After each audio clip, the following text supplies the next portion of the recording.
4 weeks, 4 rounds, 2 champions yet to be crowned. Welcome along to Sebring International Raceway.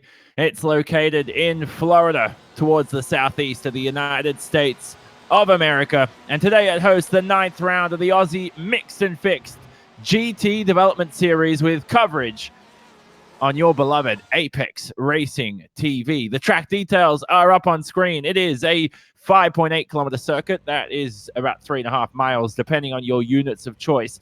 Pretty hot temperatures out there, 35 degrees Celsius in terms of track temp, 20 degrees Celsius ambient at the moment. So that will be quite slippery for the drivers in terms of the challenge out there. For the race later today. It's going to be a 45-minute race this time out. We know we have different formats available. We had our endurance event last time at Silverstone. We've had our super sprint, which we had earlier on at Okayama, and at other rounds, of course, at the same time. And once again today, there will be a mandatory pit stop required. So we'll wait to see who takes that after our rolling start, which is about to commence.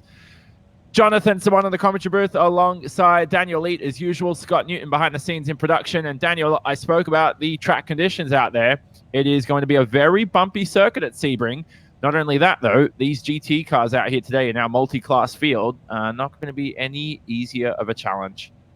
Yeah, g'day Simon. And yeah, look, for what we see out here at Sebring, the track racing generally, whether it be iRacing or real life, phenomenal all around. Track, massively bumpy and complex for a circuit that's been around as long as it has. Managed to get out and run a few laps earlier today in both the Porsche and the BMW M8, and the setups on offer are going to certainly make it interesting for the guys getting around. A couple of probably the key points we're going to need to keep an eye on tonight. Turn 1, where the guys are just slowly making their way through on this warm-up lap. Found those cars get a lot of understeer on them, so trying to get the line and entry right through those corners and through is going to be key. Another big one will be turn 7, the hairpin. We see a lot of overtaking opportunities there, and for the guys that are able to get up alongside them up through turns 5 and 6, certainly really good opportunities to get a good passing move done through there. And then the next one's really getting through turns 15 and 16 down in Le Mans, getting that awesome run down the Ullman Straight in towards Sunset Bend for the final corner. And from what we've seen of Sunset Bend over the years, it's a corner that, while it looks simple on paper, is so complex. There's so many multiple lines through there. The bumps are another element that you've really got to look into. So the drivers tonight are certainly going to have their work cut out for them. Avidly hated corner is Sunset Bend. Here is the grid on screen. This is your GTE field. Stephen Lattimore heads atop of the timing screens, and it is a race on Oz 1-2 to begin this rolling start for 45 minutes of racing action around Sebring. How about Adam Gardner from the 3rd position alongside Simon Larter for Riot Sim Racing, excuse me. We'll see how those two fare in the early laps. Rob Gray will start from 6th. The rest of the grid is on screen. It includes Dean Ross rounding out the top 10. Lee Vandenberg starts from 11th. There is the rest of the GTE field. Now, your GT3s will be identified from the blue portion of our overlay, and it is Matt Allison starting from pole position alongside Damon Mulqueen. Those two drivers were in a nice little tussle at Silverstone, and will that continue out here today at the Sebring International Raceway? The rest of the grid will be on screen. Now, the likes of Scott Gamble are starting down the order, of course, at the same time, so they're going to struggle after a poor qualifying performance. But we know last round, we spoke about him a lot, didn't we, Daniel, as to how racy Scott Gamble can be. Yeah, definitely. He was in a lot of action last time out at Silverstone there, so we expect nothing less than the same tonight here at Sebring. But really much from the entirety of this field, there's some really good caliber drivers all the way up and down through the grid. And as much as everyone says qualifying is the key to getting your race run and won, with 45 minutes, you can basically come from anywhere on the track. So we'll certainly see the guys out there tonight pushing extremely hard. We've got a nice split between the GTE and the GT3 cars, which are just coming into Le Mans now. So I think for all these guys out there, having the little bit of extra width they didn't have last time out at Silverstone will certainly be a cause for celebration for them. And final comments from you, Daniel. When do you expect that first pit stop to be? Look, it's a good question. I did hear just on the original driver briefing there that they couldn't do it before lap 3. So I guess anytime from lap 3 onwards, we're going to see it. But the option's going to be, do you take the tyres through this one? Obviously, fuel's mandatory, but do you need the tyres to get the car home? Yep, and that is part of our rule book right now. You have to, well, at least begin your own third lap of the event to make that mandatory pit stop. You can enter the pits beforehand, but it will not count. Here we go green for another 40 minutes of racing action around Sebring. A little bit of tussle in the back there. Everyone getting away nice and clean and funnel down into turn. So pretty stagnant start in your GTE field. Let's have a look at your GT3s as they'll head through Sunset Bend here and begin the race. So the GT3s, you can see at the moment, one driver already out of the event. It looks like Carmichael, Rob Carmichael having some issues. Oh, and a spinner there, Andrew Malcolm into the barriers. Malcolm's had some issues and he's into the wall there, Daniel. And of course, that is the worst way to begin an event for sure. Yeah, absolutely. Just as the green goes out and you're in the wall, certainly not what you want to see. We ended up a long way down from where that initial contact started, so we'll see if we can get an update on that. But there is more contact here with a couple of more Mercedes in the. Yeah, that's James Gillam for Red Tin Racing, and I'm not sure what happened there, but it looked clumsy, and it all bottlenecks, doesn't it, Daniel, into that first sector? Yeah, definitely. Certainly a closing up window there through those corners. Looks like everyone else up in the GTE field, as we say that, we got a spin with the Ferrari going around, but most of the guys there getting through. Looks like Dean Ross has looped that one. He finds him right down at the back of that GTE. So Lattimore still leads for your GTEs, only by 1/10 of a second though, ahead of Justin Wallace. The two Race on Oz teammates, and driving quite well here to begin this event. And there they are on screen right now. Well, actually, no, this is Simon Larter, excuse me, who's in the 5th position. He's right behind Hayden Veld for Race on Oz, and I haven't seen Hayden Veld at many rounds this season, Daniel, and already off to a good getaway here, up 1 position into 4th. Yeah, definitely. Not a name I'm overly familiar with myself, but good to see him out here. He put on a really good show, not that far behind at the moment, only 4/10 off Adam Gardner there, so Adam's a good yardstick to be measuring. And we watch Rob Gray on screen. Rob Gray is currently on the attack here behind Simon Larder. There's Rob Gray in the 6th position. And at turn 1, I mean, there's so many lines you can take through this corner. You can see Rob Gray likes to hug the inside just a little bit more, whereas the driver in front of Simon Larder in an identical Porsche loves to just take a bit of a late apex through there. Unique to see. Yeah, absolutely. And I mean, most of the guys here all know that when you're trying to get in through the middle of turn 1, you're hunting down that cone that the officials have in the middle of the corner there. So if you can get anywhere near that, it certainly gives you a really good run on the exit up towards the. Yep, here's the lead battle up on screen. Wallace and Lattimore slicing and dicing for position. How about that from Adam Gardner in the Mach 1 Esports car? Bit of argy-bargy on the exit there of the hairpin, and they continue this scrap all the way down to turn 10. Coming up here, here's the right-hander into the braking zone, but it looks like Adam Gardner in the BMW promotes himself to 2nd. Yeah, it's a fantastic move for the Mark 1 car, and insert all your BMW M8 big boy jokes right about now, because that was a very decisive move down in through turn. This is Tower, turn 13. And Wallace right now, well, I mean, Lattimore, who led the first lap, started on pole, demoted 2 positions there in just the space of a couple of corners. Here they head through Bishop, Lamont coming up here. If you go right-hander, now that is allowed, isn't it, Daniel, to go all the way out wide there. You won't receive an off-track. No, use up all the track width that you can, because that'll give you the best at mid-corner and exit speed there for the run down the Ulmer Straight. It looks like we got here Rob Gray trying to get up on the back there as Simon Larder, not quite able to do it into brakes into Sunset. And here you go, another great vantage point of all the guys running a slightly different line through there and really trying to avoid that bump. It certainly is. Now we switch over to Matt Allen. Matt Allen is all the way down in 8th in your GT3 field. Now Damon Mulqueen is up into the 1st position in GT3s. Casey 2nd, Allison 3rd. So that is the position changes for the lead right there. And here's a replay up on screen.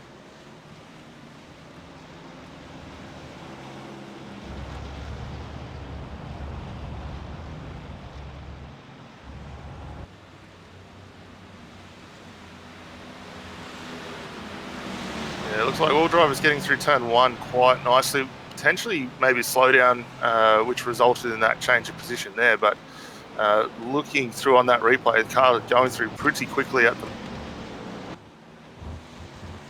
Yeah, most certainly. And then Matt Allison, who started the race from pole in your GT3 class, the second class out there of our 2 classes of cars, of course. And he has had a good run of races, few good wins to his name the past few rounds. He's almost been untouched, hasn't he, Daniel? But here today, it is already going to be a challenge in the early laps with only 40 minutes remaining. Yeah, absolutely. I think these guys are going to be not wanting to let go of anyone ahead or behind. And for the guys sitting a little further back, really just got to chase it. But yeah, up the front, the BMWs certainly look to be the strong car to have in that GTE field at the moment. Surprised to see the Audis not really up there. We know they have a little bit of difficulty on those bumps, but a little further down than probably what I would have thought at the moment. Yeah, most certainly. Here they head through this long back straight yet another time. Look at the field form up here. It's such a thrilling sight. And this is your lead in the GTE field. So here is Gardner up into the second position for the Mach 1 esports car. And he is hopefully going to make another move for the lead. Now, remember, he led most of the early laps at Silverstone, but strategy just didn't pay off right for him. Yeah, we were a little bit surprised at that. It looked like he came in at Silverstone for 2 stops, almost back-to-back laps, and that really threw him well down the order there. And hopefully, with tonight only being the 1 stop, he's able to get the most out of that BMW. Has dropped a little bit off lap time behind Wallace last time by. Was still the quicker car, but finds himself at the moment 7/10 behind, with Lattimore starting to close up again in 3rd place, just under half a second behind now. Yeah, most certainly. And I mean, you spoke about strategy, didn't you? Anybody is allowed to make that pit stop, aren't they now, Daniel? Because we've progressed through at least most drivers have entered their 3rd lap of the event, except for a few who have retired from this event. Yeah, exactly. And I think if you're a betting man and you're in a good fight right now, you'll probably hang out a little longer, get the move. If you find yourself getting really bowled down, probably as good a time, if any, now to come in, get that stop done and get going. But I guess the issue is, are you able to get enough fuel in the car to still get you home, and how much is required? Yeah, and this is a move in your GTE field for 2nd position is Adam Gardner, right next to the driver of Stephen Lattimore behind. Lattimore in that Ferrari, looking racy. They widen the line here to get the best run onto this long back straight here at Sebring. It's about a 1 kilometer straight, very long full throttle zone. And this looks like it could be a move for Stephen Lattimore, Daniel. He's going to slice it up the inside. Whether or not he gets the move done is another question in itself.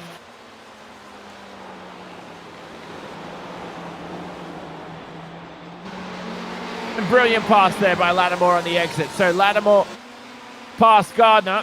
Gardner now demoted to 3rd. Hayden Veld now looking racy in the other race on Oscar in the 4th position. Now, this is where Hayden Veld, I mean, we haven't seen him much, haven't we, Daniel? But I think this is where he makes a name for himself for sure, with how good his racecraft can impress us. Yeah, absolutely. And sitting in where he is at the moment, going to be really good to see what he's able to do on the back of Adam Gardner here, who likewise trying to readdress that move with Steve Lattimore. So these 3 going to be very, very competitive. And I think based on the lap times that we're seeing from all 3 of these drivers, I don't think we're going to see a lot separating them for tonight. But Gardner down the outside, not a place he can make a move down into turn. Yeah, that's going to be tough, isn't it? We saw a move earlier for the lead, but around the outside is always a difficult one. So where did you say your best overtaking spots were? We had turn 7 was a good one. Sunset Bend at turn 17 is another one, but any other ones? No, they're probably your main ones. If you're lucky and you can get a good run out of 7, you'll probably look down towards turn 10 into Cunningham. That gives you a really good run before you start that back portion of the track before you make your way down to Le Mans. So the key spots, I dare say, yeah, as you say, Sunset, the hairpin down turn 7, and maybe up towards turn 10 into Cunningham, where the guys are coming out of now. So yeah, they're working around pretty well. But yeah, I think if you can stick in that draft as long as possible, you should be good to go. And this is Kenneth Ladder on screen. Yet another race on Oscars. It seems every car here is a race on Oscar. And he is in the 9th position overall. And he's up 3 positions from his starting spot. So he started outside the top 10. He's looking good so far. Down in your GT3 field, though, let's have a look at that for the moment. Damon Mulqueen still leads. This is Roy Clark on screen for iRacing Today Motorsport. Roy Clark, another driver, up 5 positions. There's been a lot of position changes. I mean, look at that on the timing screens. Matt Allen up 8 positions into 6th for your GT3 class. Same for Jesse Varley for Race on Oz. He's right behind Roy Clark here. That BMW there, you can see with the blue rims. So some good starts for those guys. And then look at the timing screens back again on the left. Martin Casey in the 3rd position, only 2 tenths behind Matt Allison. Matt Allison's made his way past him. But let's see if Casey will be able to reclaim that position. Yeah, Casey's got himself a nice toe down on the front straight. We'll see how he goes. Drops it back a couple of gears to swing into turn 1. Both of them getting very tight up against that wall. If anything, maybe Casey just a touch better on the initial exit there, but he's going to set himself up pretty nicely here as they make their way down through turn 5 and up towards Big Ben. It's going to be good. Let's can we get an onboard shot with Casey, Scott? I'm looking forward to it. There it is. Talk us through this, Daniel. This is a tough section into turn 7, a hairpin. Jam onto the brakes. There's the, of course, you got the speed to the bottom right-hand side of the screen and the gearing, but the run out of 7's ever critical. Yeah, the advantage with those GT3 cars, you do have the aid of a little bit of traction control to help you get out the hole nice and easy. And both these cars, obviously being the default, or the fixed setup, sorry, will have equally stable traction for both cars. And both being the BMW, you're not going to see that big influx of difference that we would normally expect with, say, a different brand like the Mercedes or the Audi. But having said that, all 3 cars up the front still in the GT3 is Allison going around in the back. Wow. So Matt Allison has made yet another mistake, and he's fallen down an immense amount of positions here. We just saw that riding on board with Martin Casey in the Delta Force racing car. And we'll have a look at a replay for sure later on, but controversial spin there for Allison, who's been so phenomenal this season. Yeah, absolutely. It's not ideal for what he would have wanted. It looked like maybe picked up a little bit of wheel spin. I don't think he quite got the outside tyres up on the dirt. So a little bit of an unforced error there, and that sees him drop now out of 2nd place all the way down into... Yeah, so this is here's a replay up on screen right now. Matt Allison right ahead of Martin Casey. They head out of Tower turn 10. I mean, that's a very odd spin, isn't it? Oh, and he's clunked the barriers there, of course, as well. So that's going to be a lot of damage to that BMW. I mean, he's already into the pits as well. Now, you do get a fast repair, Daniel, but it's certainly not something that you look forward to using. No, not at all. Ideally, you want to save them as far out as possible, but we'll see how he goes as a result of that. Looks like we've got another pass up for position here. That's Chris Pallett on Vanderberg. So those guys still going at it. And yeah, good result there. The Ferrari's still a little bit stronger, maybe just on an exit over the Mercedes. So how was Allison spun there? It was a very clumsy spin. Do you think that's a setup thing you can fix? Of course, this is fixed setup, so you can't do it in these cars. But do you think that this fixed setup doesn't suit his aggression on the throttle? Look, it is potential for that. It looked like he maybe picked up a little bit of wheel spin just on the initial exit, kicked out towards the wall, and then as he went to grab it again, got in the dirt and spun him off. So maybe just a little bit heavy on that right foot, which is very easy to do in these cars, having that extra traction. It's basically hit the brakes, put it in the corner, get back on the loud pedal as fast as you can to get out of there. So I think maybe just got a little bit too much wheel spin on it, and as a result, just kicked that car just a little bit harder than it needs to.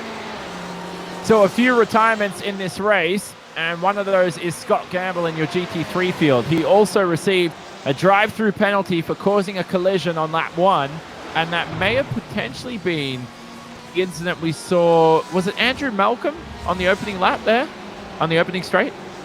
Yeah, it was Andrew Malcolm with the BMW in the wall. So yeah, he went out quite early on, and we didn't get a chance to look back at the replay, but yeah, that was a very awkward one for him.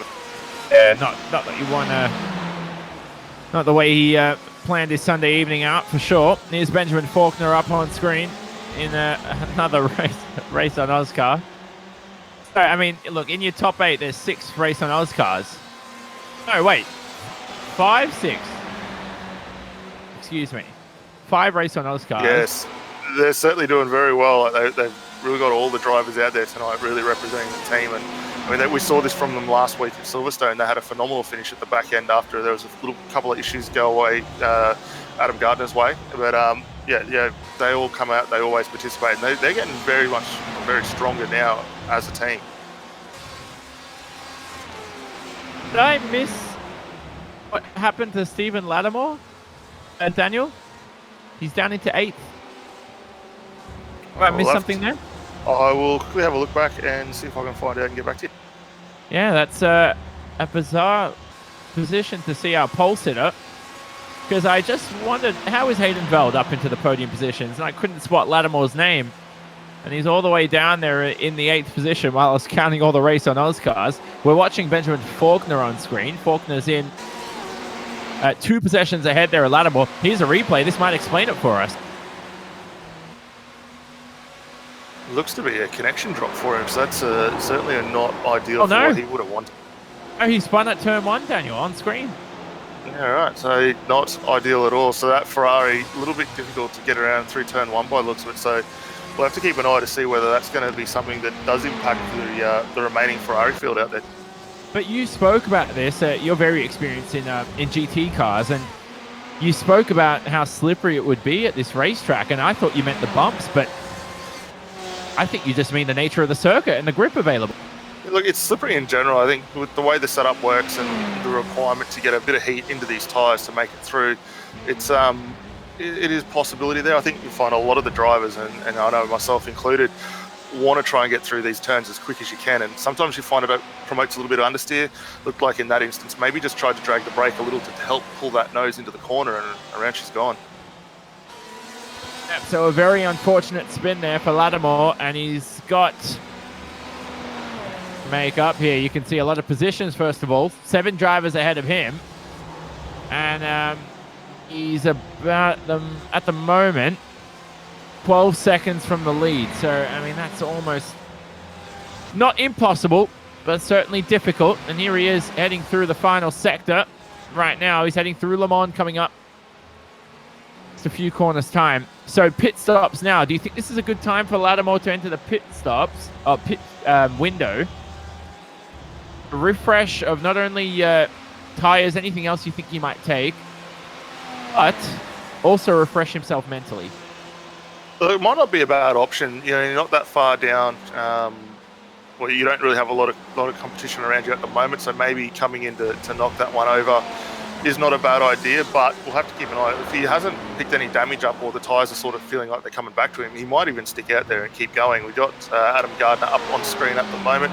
He's got Hayden Veld right still behind him. There's nothing separating these guys, and that gap sat pretty steadily around the half second for the time being. Yeah, Gardner is, I mean, look at the gap between himself and the leader at the same time, 4 seconds. Tough one for Gardner now. It's going to have to be done at least in the second stint. One thing I used to do was pit later than everybody, and you just get that fresher rubber for every lap for the rest of the event. Yeah, definitely. I think ideally you probably want to, if you're going to take the tyres, I'd be looking to do it mid-race. We're nearly coming up to that point at the moment. Give yourself a good chance to split the strategy either way. If you're up front and you're in a really good battle, you may look to just go out as long as you can, try a different strategy. I would expect the likes of Veld maybe come in a touch earlier, try and get an undercut if possible on Gardner. We saw that work for the guys last week out there, and I'm sure Gardner will want to cover that off as quick as possible, but it's something that you might be able to get into the mind of the competition out there. All right, let's play a quick game then while we're watching this battle between Gardner and Hayden Veld. I don't want you to look at your timing screen.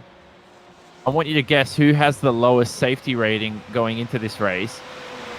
Doesn't matter what class they're in. It's about the number. Wow, safety rating as a number. Jeez, I would dare say, being a development series, Careful most here. of the guys, probably around 1100 as a lowest. Oh, that's I rating. Oh, Safety I rating. rating. Sorry, safety rating. Jeez. Oh, God, I would Be expect careful. probably- This could be probably- insulting.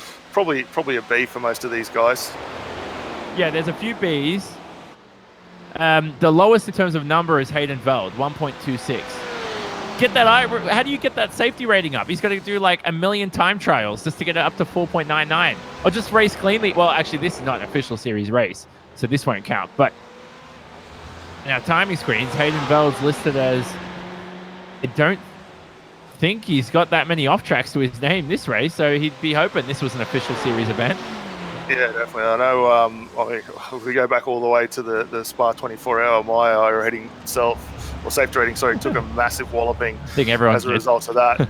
Well, I dropped, I think, nearly 3 licenses because I was pretty terrible. So that's my own poor luck. But getting out there and driving the officials, and as you say, time trials are not a bad way to do it. Maybe not the quickest way to do it, but it's a good, consistent racing out there. Will certainly get it up in no time. This is Jesse Varley on screen in the 6th position for the GT3s. Screams up the inside into turn 1. And I thought he was going to pull off a move there on Michael Whiting. The Audi. Now, is that correct on my timing screen? It doesn't look like an Audi up ahead. It definitely looks like a Beamer. Am I getting this wrong right now on the screens? It looks like Varley's in 6th.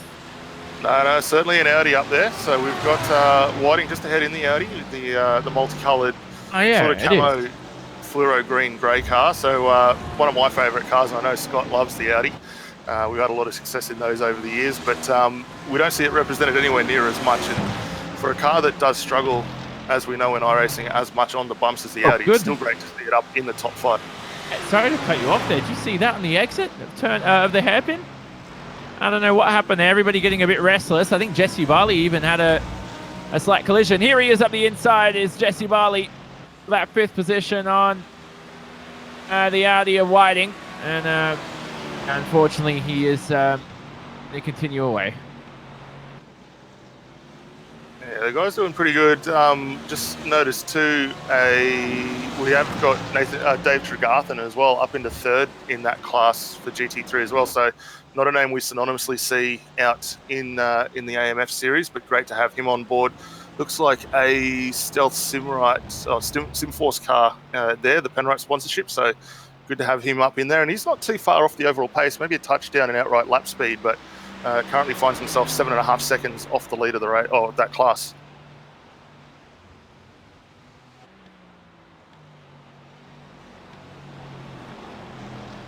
Certainly does. We're coming towards halfway through this event at the same time. Let's update your leaderboard for the moment.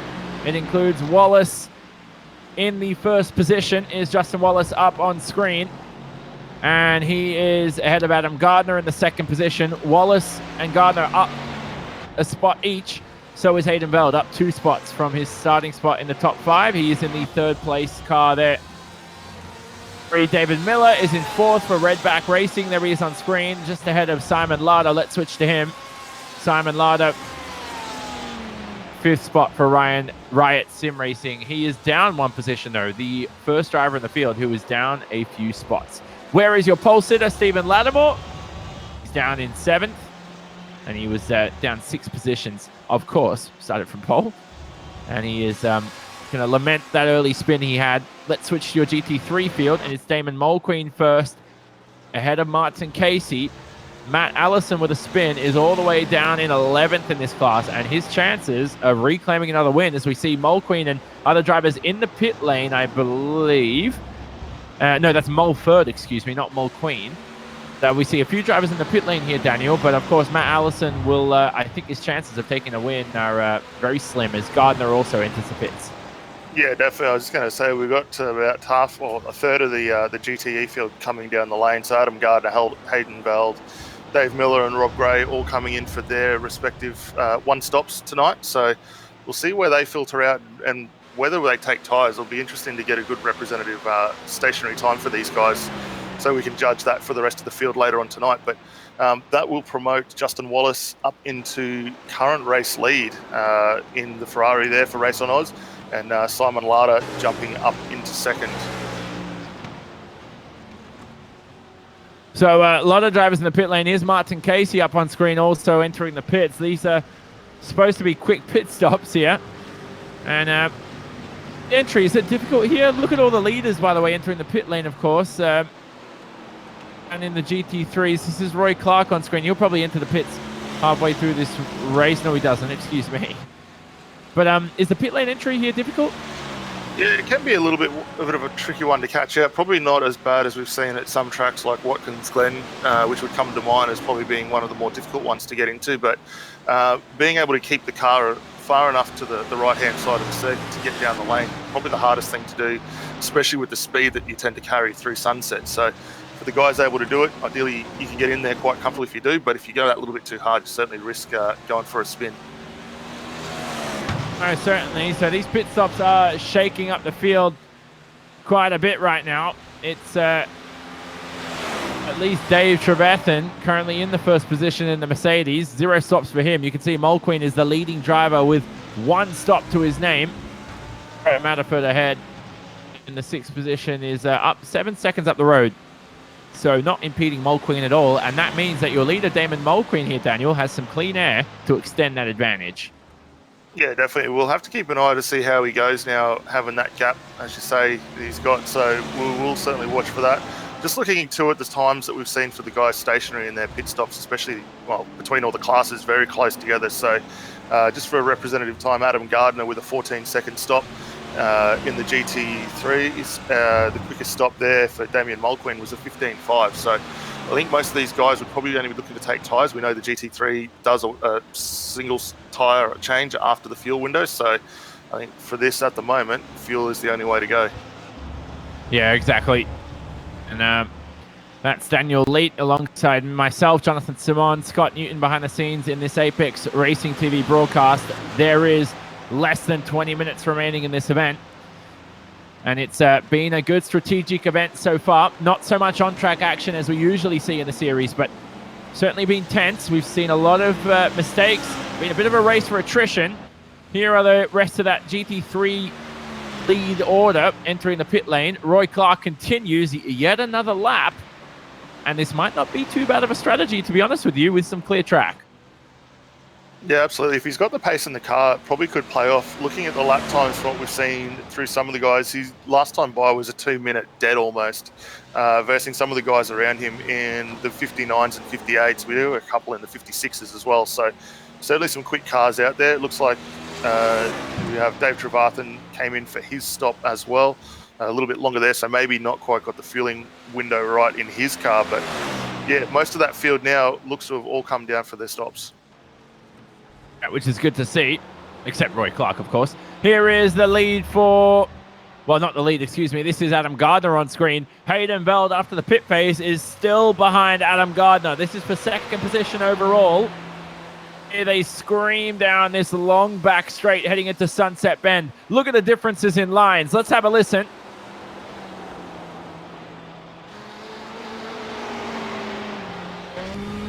The brilliant ambience that we hear. Let's ride on board with Veld for just a couple more corners.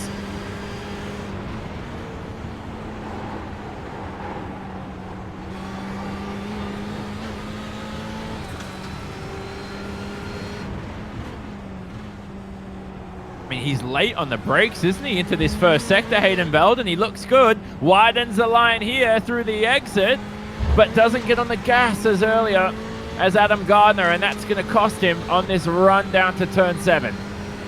Yeah, definitely. One thing I did note from Veld, he was able to get the car in a little bit tighter through that mid-corners, turn 1, and then again through turn 3 as well. So the Ferrari probably working a little bit better than what we're seeing from the BMW, but the BMW was really, really good under brakes from the testing that I was able to get through earlier on today. So I think for what we're going to see, Veld with a little bit better mid-corner, Gardner with a little bit better braking performance, this battle's going to rage on all the way through, I dare say, for the remaining 15 minutes. This is going to be close. It's a nice little scrap here for the 2nd position, and I thought Veld was going to have a peak there up the inside heading into Tower. Wallace, our leader, enters the pit lane. We're expecting him to come out in the lead and remain in that 1st position, but we'll have a look nevertheless as we watch this battle for the 2nd position in your GTE field. There is a track map. Wallace is shaded. He's still in the pit lane. Enter his box, but through the exit here on Sunset Bend, these two will be not only focusing on this battle, but where will Justin Wallace feed out? And the other thing we're going to keep in mind here too is the momentum that they're going to be able to carry in through turn 1 is going to be a lot more than we're going to see from Wallace as well. So Looks like Wallace has finished his stop up 11 or 12 seconds stationary. Can he get back out in front is the big question. And, oh, that's not even close. But I give him credit, though. He's driving splendidly as Justin Wallace, and he's all the way now into the first sector. I want to see where Gardner and Veld are. And they're not even on screen. They're like a country mile behind.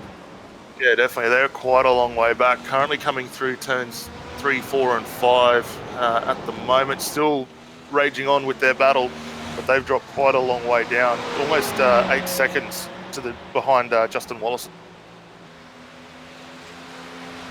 So what have we learnt from that? How has Justin Wallace pulled off all that time?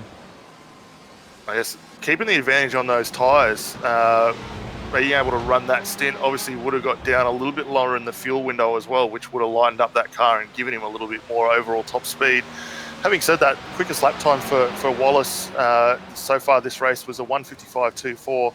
Gardner and Veld not too far behind, and a 55.4 for Gardner and a 55.5 for Veld. So only 0.3 of a second in total outright lap pace, but has equated to a lot more than that on the track after these stops.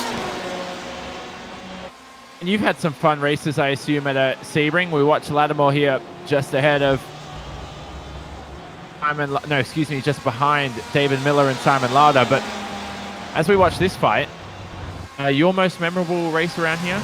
Any glory stories? Look, I wouldn't say glory stories, probably a few commiseration stories, more like it. But no, look, for the racing that I have gone around here, in a few other leagues and that, have certainly been very, very enjoyable. The racing normally always very good. And I think the big thing is the car that you run and who you do it with. If you get a few guys to go out there and do it together, a lot more enjoyable. Solo's, quite fun as well, but not quite as fun maybe as having the help of a few other guys in the long enduros. So, have you ever raced the Kia around here, or at least tested it? I actually don't own the Kia. Probably one of the few cars that I don't own on this service. Right. Well, the thing is, I'm looking forward to them. Like, I wish iRacing had a field of like 6 BTCC cars, or however many makes there are. The same with the V8, obviously. Like, we only got the Ford and Holden from 2014, but of course, GT is going to get that sort of commitment of development from iRacing because it just has that extra bit of popularity and market share. Yeah, absolutely. And I know there was a lot of talk a couple of seasons back that the British touring cars would be something that would look on the radar. We haven't seen that really materialize yet.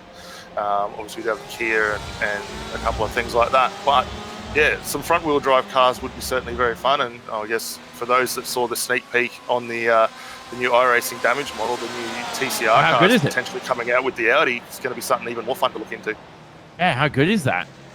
It's an absolutely awesome. I mean, not everybody looks at the damage model as what they want, but anyway, regardless of that, it is awesome to see iRacing making improvements to the service day by day.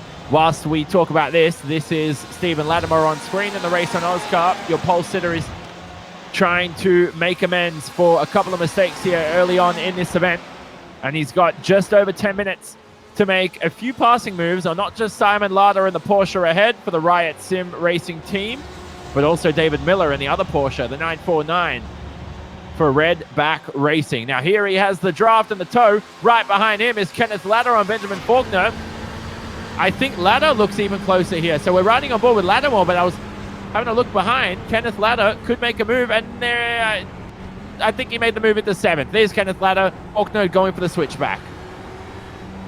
Yeah, certainly a great move if you can get it done with the cutback to try and get up. Does maybe compromise you a touch there as we see Faulkner dropping off just a little bit, not too much, but Ladder still very defensive. We'll see how they go through turn 1. Again, slightly different lines through both of those drivers. They do intersect in the middle there and they come out similar, but the initial turn in is very different for both of them. Well, certainly the two teammates will make sure they don't collide like the like the Haas F1 team. And who was the other team? Force India. Remember Force India a couple of years back with Perez and Ocon always colliding? Yeah, definitely. Or the old Red Bulls at Baku last year. Was it last year or the year before? Those two got together. It would have been last year. Oh, is that Faulkner off the racetrack? No, excuse me. That's Is that off the racetrack? It's a GT3. I was going to say, it got me, I got a bit excited there. That's the GT3 of Matt Allen.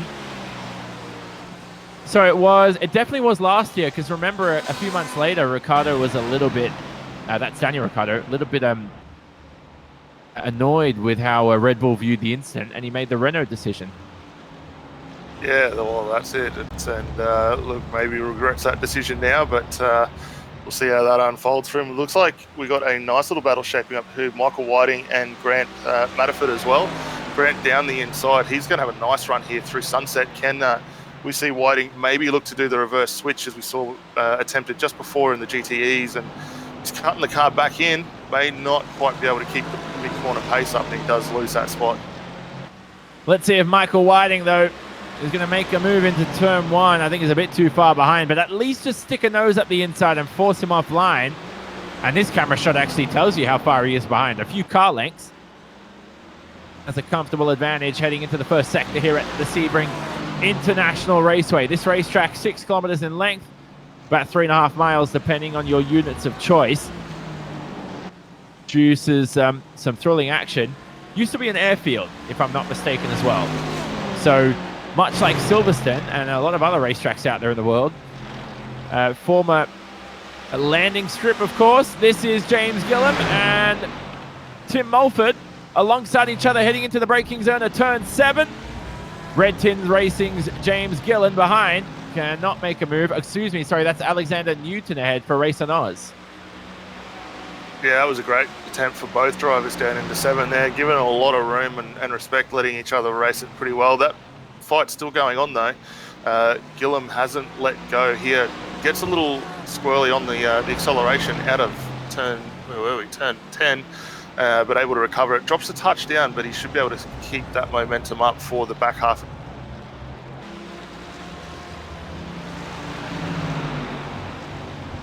They head through the final sector. That lap time from Mole Queen, a 58.5, half a second quicker. And Martin Casey. Justin Wallace. Is there something wrong with Justin Wallace here? No, excuse me. Talk us through it, Daniel. Yeah, no, I was going to say Wallace still well out front, but that battle with Gardner and Veld still raging on. Half a tenth of a second at the moment, getting past a little bit of GP3 traffic. And this fight's going to go down to the wire here. Veld trying to get down the inside, not quite able to do it with the car placement, but he should get himself a nice run down through the front straight into turn 1 again. And these guys are just going to keep resetting and going for it again. Yeah, that's my mistake. It was Gardner and Veld in 2nd and 3rd, not Wallace in 1st. Look at the lap times, though. They're both argy-bargy, racing quite a way, and that was while lapping a few GT3s. They were half a second quicker than your leader. But look at the train up ahead here that they're going to have to deal with. And this is what might have slowed Justin Wallace down the last lap around. Look at all the Mercedes up ahead. And Adam Gardner, I don't think he's going to catch them at the right time. This could cost him the 2nd position. No, he'll be hoping that he can at least put one in between himself and Veld here. Not probably able to do it down into turn 7. They hit the brakes right now, and they keep those trainer cars in front. So the next opportunity to put them in between is going to be turn 10, which we're on the way to. And the BMW getting a great traction out there. He's got a couple more in front, but Veld goes with him. And remember, that was that battle we were watching before with James Gillan in that Red Tin racing car who was just lapped. He's at the back of the train. They're about to lap Alex Newton, Michael Whiting, Grant Matterford, of course, as well, at the top of this train in the Mercedes. They head to Tower, turn 10. Gardner wants to get a move on, and he almost forces Newton to go wide off the racetrack. And going even wider is the Red Tin racing car of James Gillan. Mercedes, 4 wheels into the gravel, but look at Hayden Veld, impressing me well for the first time I've seen him race. Yeah, absolutely. Certainly a name we're going to have to really keep on the radar going forward for the remainder of the series and see what he can do. Gardner's probably going to get past both of these two in front of him, so that'll be a good move for him now. And you can see that gap just open up to a couple of tenths of a second. We're up to 3 tenths now with the traffic, but having a couple of cars in between you going into Sunset is probably going to be ideal here. And this is almost benefiting Adam Gardner. Look at the run he gets out of Sunset Bend, the final corner, with just over 5 minutes remaining in this event. He extrudes that gap to over half a second on Hayden Veld. Hayden Veld is in that Race on Oz livery right behind now. They both cleared that traffic, and I think they have a clean slate of air up ahead. Doesn't seem like I can see anyone visually on screen here, Daniel, so it could potentially be a clean run to the end of this race. No, they will probably catch a little bit of traffic. We've got Wallace going through just a little bit as he makes his way down into turn 7 at the moment. So a couple of more cars they will need to negotiate, but all in all, up ahead, probably only about 2 or 3 cars that have potential to get in the way. You're correct, Daniel. Look at the track map on the right-hand side of the screen. Wallace, well, there's Jesse Varley ahead for Race on Oz. There's just so many Race on Oz cars. And then Roy Clark up ahead for iRacing Today Motorsport. And he, by the way, I looked at the timing screens. I looked back on the screen. Hayden Veld, I mean, that's incredible. He's all over the rear end there of Gardner. We've now switched to Michael Whiting, who's in the GT3 field. This is a nice scrap for your final positions in the top 10. Now, just to keep you posted, look at the timing screens on the left. So Damon Mulqueen's been leading this race quite well after Matt Allison's early mistake in this race. He's back into 5th, Matt Allison, but not enough to reclaim the lead. Martin Casey, who forced that error, was right behind, put a lot of pressure on Matt Allison. Crisdale with a brilliant 3rd position for the moment, provisionally. Let's ride on board with Whiting. Talk us through this through the final corner. Whiting really looking to get up on the back of the draft here, coming up in towards Sunset, so the most difficult corner here on the track. Takes the wide line, closes up quite a lot. Is not able to quite get that nose pinned down onto the apex turn 17, but subsequently probably loses a touch in acceleration down on the front straight. Turn 1 now is going to be the next one. We'll see him kick it down a couple of gears, throws it in nice and early, and really able to get down onto the cone, which you can just see quickly flashing through your screen there. It's a good run, but likewise, Matterford doing a phenomenal job in that Mercedes, and we're actually going to see it pass down the inside. Wow, brilliant pass there. And I was clutching at straws for a pass, wasn't I? And we got to see it into the first sector. That's Whiting on screen, right behind Alex Newton in the Mercedes with a poised maneuver in the first sector. Yeah, very bold move there, and goes defensive down into 17, which is ideally what you want to do. And that actually has forced Whiting down a little bit now, half a second behind. So he's got a little bit of work to do if he wants to get back up and take the fight up again to Newton and Matterford. But yeah, that's phenomenal driving for both of those two. Here's the replay on screen. This is Simon Larder. Oh, is there contact there? Oh my goodness! No, that's a huge incident. Oh, I mean, that's terminal damage there for Simon Larder. Now, when I watched that, Daniel, I did not expect a 3rd car to come out of the picture out of nowhere. And that's certainly stewards are going to be looking at that, and there'll be penalties ensuing. This is Rob Gray, also another replay. He spun towards the inside of Sunset Bend. I've never seen that before, but unfortunately for Rob Gray in that brilliant Flying Giraffe livery and that Porsche, he's down in 12th, not having the best of events. No, it is quite a different outcome to what we saw last week out at Silverstone. He had a great race towards the back end of that one, and yeah, not ideally what he wants tonight, but we do have a chance to reset. A couple more races to go in this championship for the season, so there's plenty more points opportunities for him to go on. Veld and Gardner still going at it with only a couple of minutes to go on this race, so probably likely to see only 2 more laps here. And these guys have not lost sight of each other. They're working their way up onto some lap traffic in front. That is down in 19th. Who is that? 19th overall? No, I think, no, yeah, 19th overall. So that'll be Roy Clark. That's Roy Clark, yeah. So we'll probably see him get into the back of Clark here. I don't think he'll get in the way of this battle. He knows race leaders are coming through at the moment. We've just had Justin Wallace clear, and he's long gone. Just see him through the bottom of your screen going on. So Roy Clark might feature in this one, but I think being where he is and how short it is to go, he'll just sidestep and let these guys through. Exactly, and this is the penultimate lap, just confirming. So we'll have 2 laps to go now. Am I correct? I'm confusing myself right now. It's the penultimate lap, right? I keep thinking it's the final lap. No, but we're going to have 2 to go.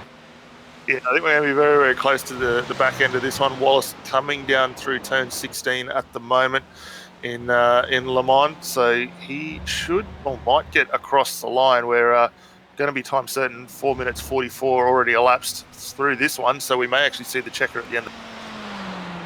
So we'll have a look anyway. Justin Wallace will cross the line, and just to be sure of it, he's driven well this race, and there is the checkered flag out, and this will mean at the moment Justin Wallace receives the checkered flag and the headlights flicker. He wins round number the Aussie mixed and fixed round number 9, excuse me, of the Aussie mixed and fixed GT development series. What a brilliant race from Justin Wallace. He's driven splendidly so far. Adam Gardner in the second position. Hayden Veld rounds out your top 3. You see the rest of the order, a drag race to the line between Clark and Miller there for Riot Sim Racing and Redback Racing respectively. But at the end of the day, we watch Damon Mulqueen now, who's also driven extremely well this event, and he's I have to say he's looked in form. Yeah, absolutely. He's driven phenomenally well tonight for Synergy Sim Racing. Likewise, Martin Casey just behind in second place as well for Delta Force Racing. So these two in the BMW done a phenomenal job out here tonight. Pit stops pretty well on point, and as a result, we see Damien up 4. Actually, both our top 2 up 4 positions from their respective starting spots. So Damon Mulqueen, again, I mean, we haven't seen much of him this race because he's just driven so well. It was Martin Casey behind who packed the pressure on Matt Allison. Allison's only recovered to 5th, but all eyes are on Damon Mulqueen, who gets another race victory to his name, and the Synergy Sim Racing driver wins round number 9 of the Aussie Mixed and Fixed GT Development League for your GT3 class. Casey comes home in 2nd. Crisdale will end up in 3rd. Rob Crisdale on the podium for JP Simshed. And here's Dave Trevethan with a lovely 4th position in that Penrite. Mercedes. Allison, as we said in the BMW, will round out the top 5. So whilst the drivers have a bit of banter, discuss any arguments, of course, as well post-race, all eyes are on the driver of Justin Wallace, who has won this event. Minutes of racing action. And when did he get it done? Really, it was with that early pass in the opening minutes. Yeah, definitely. He was pretty well, once he got past Adam Gardner, he was able to keep going on with it. And Gardner, to his credit, stayed pretty well right in touch throughout this whole race. Didn't have that repeat of what we saw last week with the double stops and dropping down the order. So that was a great recovery both for him. But yeah, what can we say about Wallace? He did everything right tonight, and as a result, takes the round.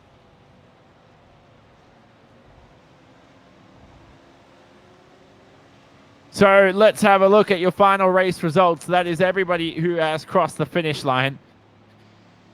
It has been. Here are the results for your GTE class. And look at the race on Ozcars. 5 of them in the top 6. Wallace with victory.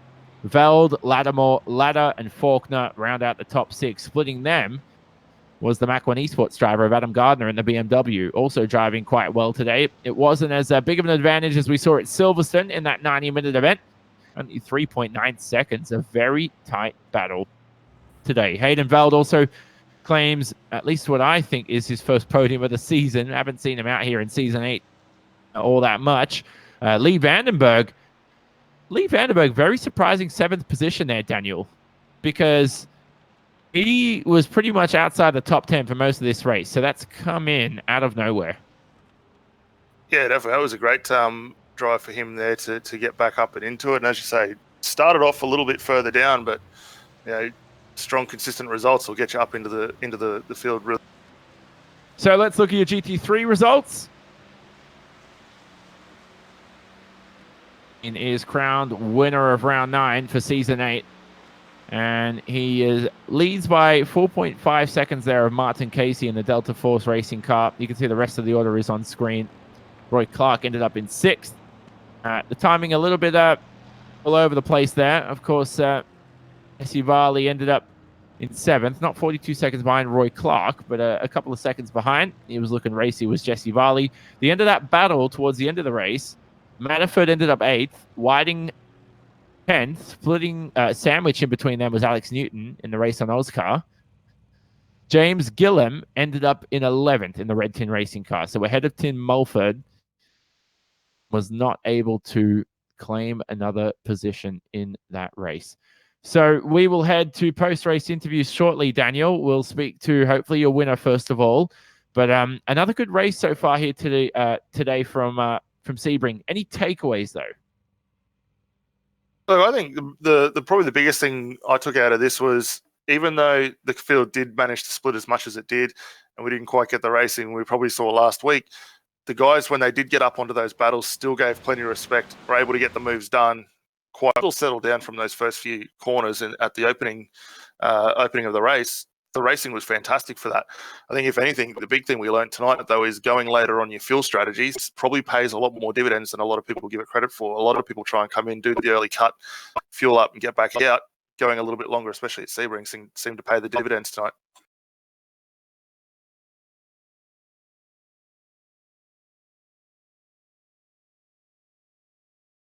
So we will speak to drivers in your GTE field. Let's speak to Adam Gardner, who came home in the 2nd position. And Adam, a better race than Silverstone, wasn't it, for you? And you just held off Hayden Veld there in the closing stages of the race. But did you feel like you had the pace for race victory? It was very tough. To be honest, probably not for victory tonight, unfortunately. And yeah, a lot better than Silverstone. So just did my best to try and hold Hayden off. Talk about the slippery conditions at Sebring, because we saw a lot of drivers make mistakes out there today. I mean, you saw pole sitter. Excuse me, sorry. I thought my microphone wasn't working. You saw our pole sitter in the race have some issues of Lattimore. But yourself, you seemed to pack the pressure on, didn't you, nevertheless? And you held off Hayden Veld, who, a guy with a low I rating, he impressed. But I'm surprised that he was able to keep it out on the racetrack in such slippery conditions. Yeah, Hayden raced really well, put the pressure on. I guess, yeah, I was quite surprised to see Stephen actually lose it at turn 1. But yeah, it was quite slippery, and it was a bit of a handful in the end. And any takeaways for yourself from this race going into Suzuka next round? Yeah, just really good to put a podium on the board. And now I guess the next one to tick off is get that race win. Yeah, possibly. Heading into Suzuka. It's a tough circuit, isn't it? The first sector is going to be a challenge. Yeah, most definitely. And I guess it's really good to try and put it to the Ferraris. It's really good to try and get the Mach 1 car up there. So that was Adam Gardner. Thanks, mate. And we'll see you at Suzuka in a week's time. He came home in a 2nd position, only 4 seconds. Well, actually, let's make it sound better. Under 4 seconds from race winner Justin Wallace, who is alongside Daniel Leet. Yeah, g'day, Justin. Congratulations on the race win tonight, mate. It's a phenomenal effort for yourself. Up from the starting position in 2nd. How did you find the race out? Yeah, thanks, guys. Yeah, it was fun. It's hard work, but yeah, got past Steve pretty early, and then kind of just tried to push really hard and build a lead, and yeah, got a little gap and kept it. It was good. Yeah, it looked like the car working very well. We noted very early on in the race when we were going over some of the race preview notes that the track going to be very slippery out there tonight. The setup probably could make it a little bit difficult, with a couple of the guys later on in the event actually having some difficulties. How did you find the setup in the Ferrari? Oh, yeah, in the Ferrari tonight. And was there anything you sort of found early on that probably was going to give you issue, and you're able to adapt to get around? Oh, the first few laps, it was noticeably, like, the track was definitely cold and a little slippery, but it came on really well, actually. I had really good turn in the slow corners, so the scariest, I suppose, was Sunset Bend. That it was just a tiny bit loose there a couple of times, but other than that, pretty good. Yeah, and it looked like too. Also, with the traffic making your way through that, all the guys very respectful, plenty of room being shown. And look, with going on to Suzuka, next week, is there anything you're able to maybe take away from what you've been able to go through tonight here at Sebring, and likewise last week at Silverstone that you can use out there? Yeah, I've had a couple of good weeks, so I suppose starting up front helps. So plan is to qualify well, and see how we go. Well, fantastic, mate. And before we let you go and enjoy the win, is there anyone you'd like to give a thanks to before we let you go and celebrate? Yeah, give thanks to the Harvey Bay Auto Glass and the Race on Oz guys. Happy birthday to Matt Allison in the GT3s. Oh. And yeah, thanks to Apex and AMF for putting the show on. Fantastic, mate. Well, we'll certainly look forward to catching you out next week at Suzuka. Take care. Thanks, guys. So that was Justin Wallace, your race winner for round 9 of the Aussie Mixed and Fixed GT Development Series. We're going to speak to Hayden Veld with a podium. Hayden, we've never seen you race out there in the series, and what a way to cap it off here with a podium. Yeah, it's pretty good. I've done a couple other races, just haven't been top split, so finally got up the front, and yeah. So is this somewhere where you see yourself more often? If you improve the I rating, you definitely have the pace and all that. So it's certainly something you'd be aspiring for the future. Yeah, it's what I try to do every week, but just haven't been doing the practice lately. So finally had a week I could do a bit of practice and ended up at the front. And the challenges of Suzuka next week are going to be tough because, I mean, that's a circuit you just can't get away with no practice at. Yeah, it's never been a track I've enjoyed, but I'll see how I go. Try to do the same. Awesome. So Hayden Veld there, that is your GTE field done in terms of interviews. We'll see you next week, hopefully, Hayden, if you're in top split. And so he came home and rounded out the podium there behind Wallace and Gardner. Daniel, do you want to speak? There's Damon Mulqueen. Let's drag him up. So Damon Mulqueen is alongside Daniel Leet. Yeah, g'day, Damon. Congratulations on the class win for the GT3s tonight, mate. Well deserved. And let's a couple of questions. How did you find the racing out there tonight? And the BMW, how did you find that going around there? Cheers for the congratulations. It's about time, I think. I've been doing the series on and off since the first season, and I've managed podiums before then, but never got the top spot, and now I've done it. So I'm quite happy, quite wrapped. The Beamer was really good.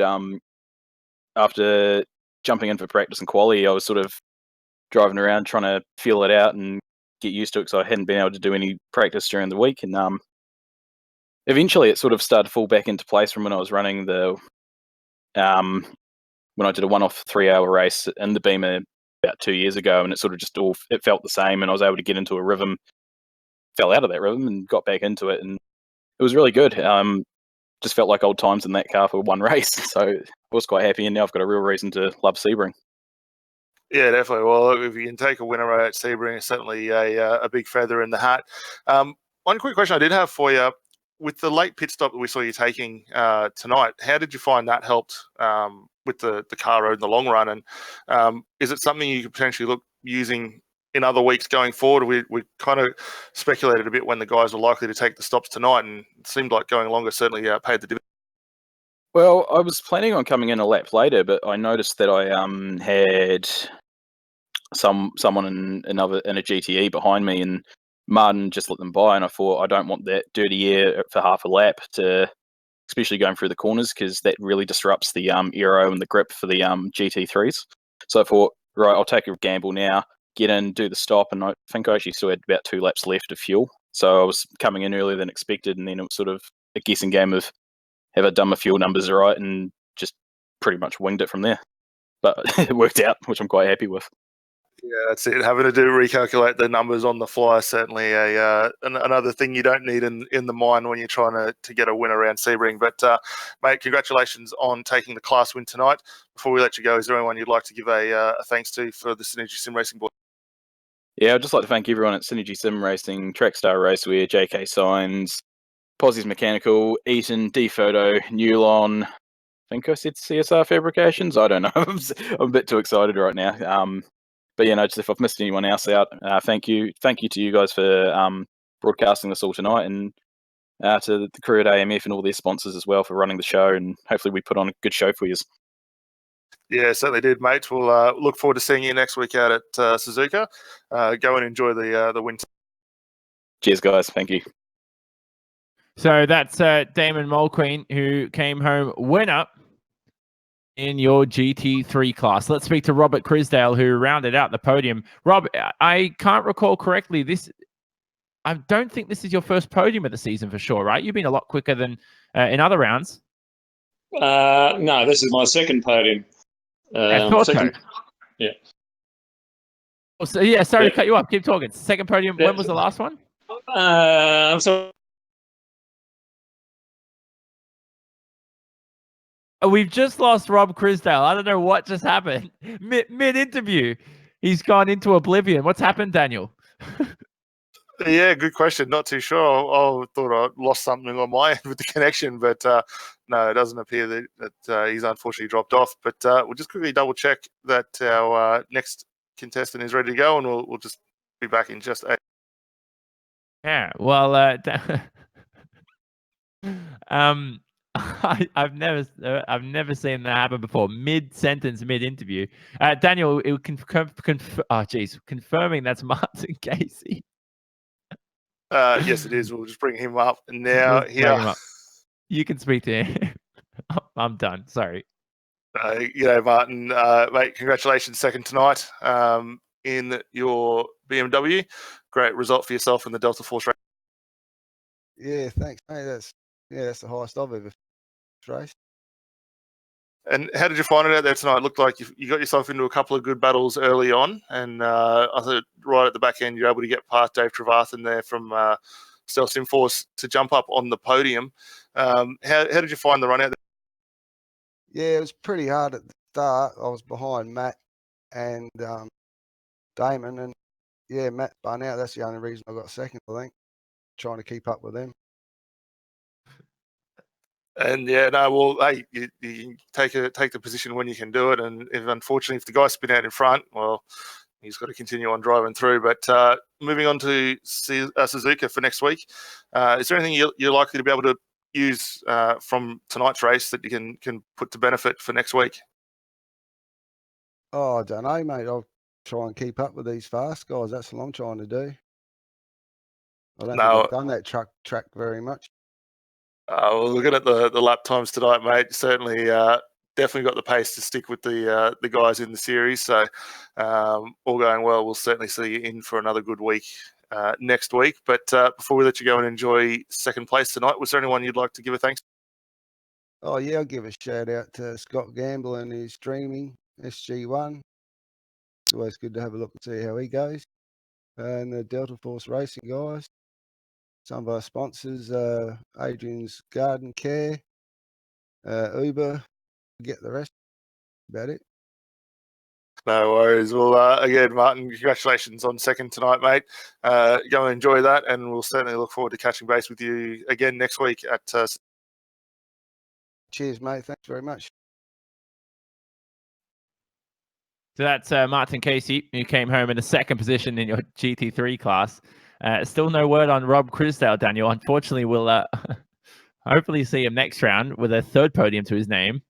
But after such a thrilling event, he's definitely some sort of form of technical issues on his end. Nevertheless, though, we head to Suzuka next round, Daniel, and there is the calendar up on screen. Round 10, the third final round of the season. VIR and Road Atlanta after, but what we focus on with Suzuka, Daniel, is that very tight and twisty first sector. Pretty much a driver's track from what I've learned racing there over the years. Yeah, definitely. It'll be interesting to see how the setups fare next week out there for it. It's certainly pretty much a one-line section all the way up the hill for the first portion of the lap. Very heavy on tyres, though, so that's something they're going to have to keep in mind. But once you get over that top section, the run up through 130R and off the two corners that lead you up to the back straight of 130R, they're probably the two tricky ones to get through. So we'll have to see how they go there, but then some really good overtaking moves in the chicanes and whatnot. So I think racing in all certainly going to be very, very good at Suzuka. And yeah, I'm really looking forward to seeing what the cars have on offer this week. Most certainly. So that next round will be on the 18th of August, in just a week's time, around the Suzuka circuit in the virtual Japan. It hosts round 10 of the Aussie Mixed and Fixed GT Development Series on Apex Racing TV. Thanks to all you viewers today for joining us for the broadcast. Hope you enjoy it, whether you're watching live or archived on YouTube, Twitch, or Apex Racing TV's associated channels. From myself, Jonathan Simon, Daniel Lead alongside me, Scott Newton in production behind the scenes, and our entire Apex Racing TV team, this has been an Apex Racing TV presentation with Justin Wallace, Victor today in your GTEs, and Damon Mulqueen, Victor in the GT3s. We say so long from Sebring. We'll see you in a week's time.